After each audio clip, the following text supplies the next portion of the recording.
A Grécia precisaria de pelo menos 50 bilhões de euros em empréstimos nos próximos 3 anos para retomar o crescimento e estabilizar a economia. A conclusão é de um relatório preliminar divulgado hoje pelo Fundo Monetário Internacional. O relatório diz que os credores internacionais precisam manter o apoio financeiro à Grécia. Segundo o FMI, além de 50 bilhões de euros adicionais, seria necessário um alívio da dívida atual. Uma opção, de acordo com o documento, seria estender o período de carência para 20 anos e a amortização da dívida para 40 anos nos empréstimos já existentes. Além disso, oferecer novos financiamentos até 2018 para ajudar o país a cumprir as obrigações financeiras. O relatório do FMI esquentou o debate sobre as condições impostas à Grécia para um acordo sobre a dívida.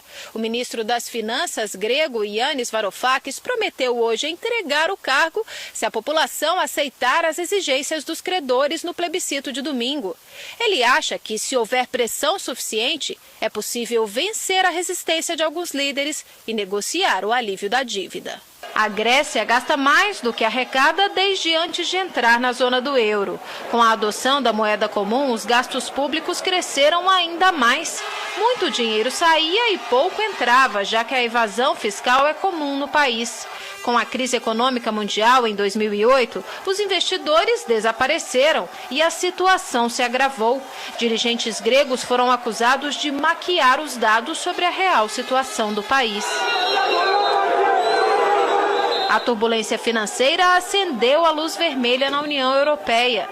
Um programa de ajuda que totalizou 240 bilhões de euros, mais de 750 bilhões de reais, foi negociado em 2010 com a União Europeia, o Banco Central Europeu e o Fundo Monetário Internacional, a chamada Troika. A Grécia teria que cumprir uma lista de reformas e fazer o ajuste fiscal. As medidas de austeridade levaram o país à asfixia econômica pela falta de investimentos e houve queda considerável do bem-estar social. Insatisfeitos, os gregos elegeram um governo de esquerda em janeiro sob a promessa de acabar com a austeridade. Foram meses de negociações entre credores e Atenas, com a apresentação de propostas dos dois lados. A falta de acordo levou o primeiro-ministro Alexis Tsipras a convocar o plebiscito. O futuro da Grécia está nas urnas de domingo. E a gente conversa agora com Maria Lúcia Fatorelli, auditora fiscal aposentada da Receita Federal e especialista em dívida pública. Ela participou de uma auditoria da dívida da Grécia a convite do governo do país. Boa noite, Maria Lúcia. Obrigado por estar aqui com a gente. Boa noite. Eu que agradeço pela oportunidade. A Grécia deve tudo isso que dizem os credores, de fato?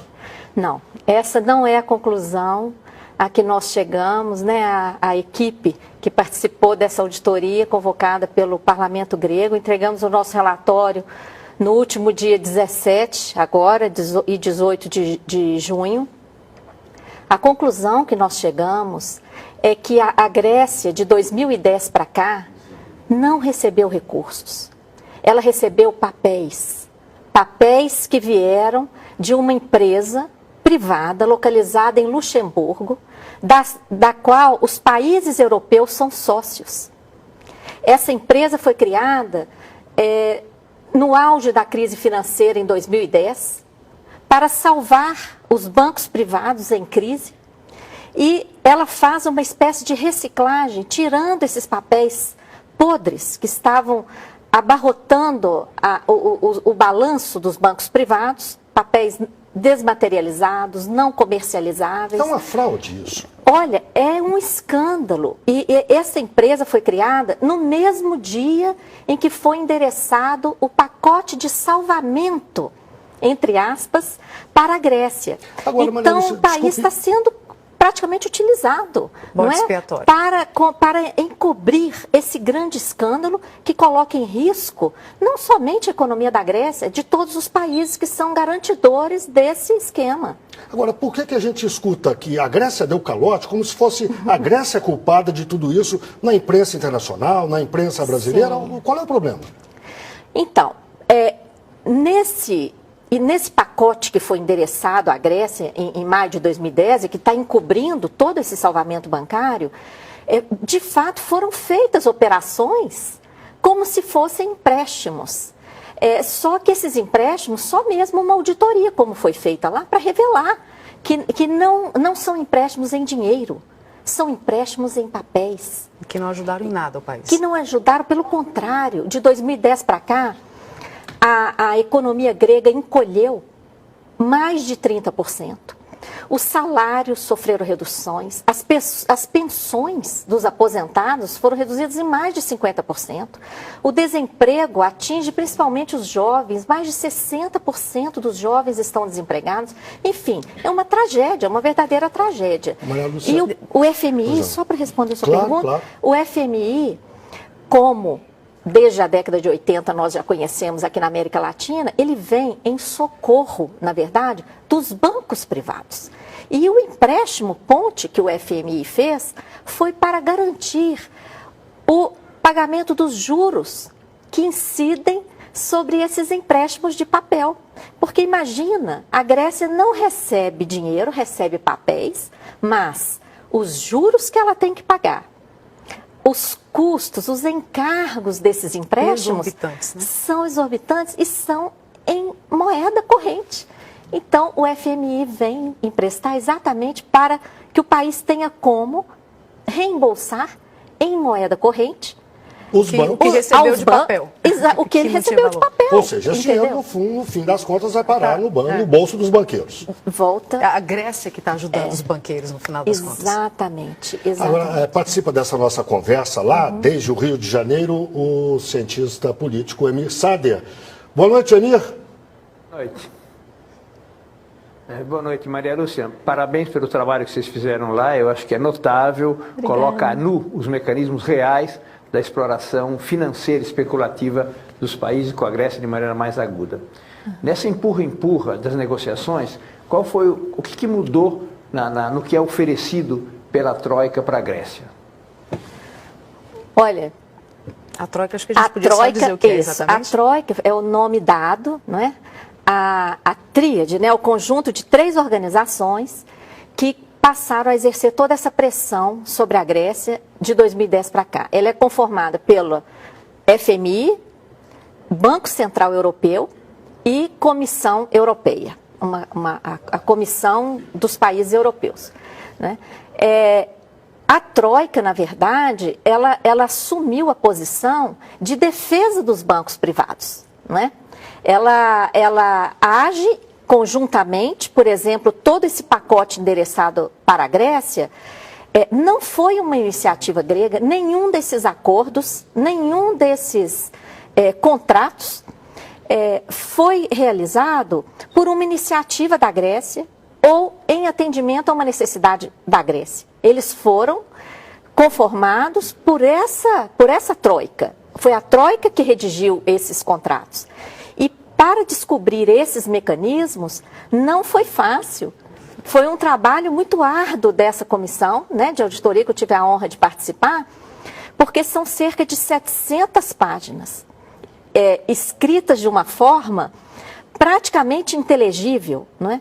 Então, esses mecanismos que, na verdade, em vez de suportar a Grécia, criam ali essa passagem a limpo desses papéis para tirá-los dos bancos e trazê-los sob a forma de empréstimos, ainda por cima remunerados, né?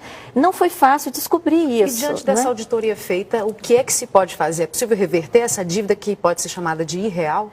Olha, nós, por enquanto, apresentamos um relatório preliminar, porém, já apresentando esses mecanismos e com uma análise jurídica que chegou à conclusão da completa ilegalidade e ilegitimidade desses acordos, por uma série de razões relacionadas aos acordos em si, que prejudicaram o país, e também pelos impactos deles na economia e nos direitos humanos. Agora, isso já esbarra até numa questão, além de econômica, numa questão política, não é isso, Emir? Exatamente, por isso a consulta convocada pelo governo grego para domingo. Eu perguntaria, Maria Lúcia, das concessões que o governo grego está disposto a fazer, possibilitaria romper com esses mecanismos cruéis que você mencionou? Olha, o ideal seria que o governo grego interrompesse completamente essas negociações e aprofundasse a auditoria, porque nós fizemos apenas a parte preliminar, e aprofundasse, porque se de fato se confirmarem todas essas informações que nós chegamos a apontar, e algumas delas a confirmar nessa fase preliminar, a Grécia não tem que fazer nenhuma concessão.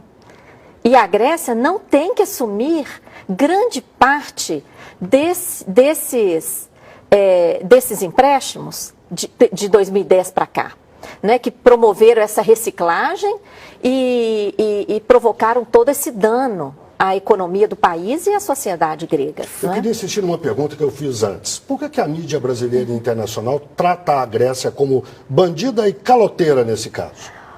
Olha, eu acredito que além da desinformação geral, não é? Porque as coisas são colocadas, inclusive pela Troika, de forma como se a Grécia realmente tivesse recebido esses valores, tivesse recebido apoio e de fato devesse tudo isso, não é?